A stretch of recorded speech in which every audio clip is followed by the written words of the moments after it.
Kag sa numero 1 sa mga balita subong adlaw.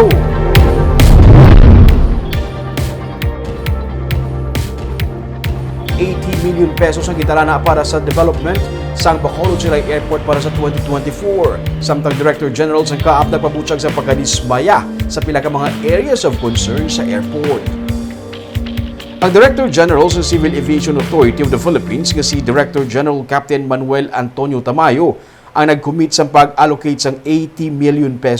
Sandig sa post sa Facebook sang Kaap, si Tamayo sinigid lamang ang nagpatuman sang comprehensive inspection sa Bacolod Silay International Airport kung saan siya ang nagpautwas sa iya pagkadismaya sa pila ka mga areas of concern. Si Tamayo ang na-disappoint sa security management kag maintenance sang airport infrastructure sandig sa among nga post. Not acceptable suno sa iya kag insulting ini.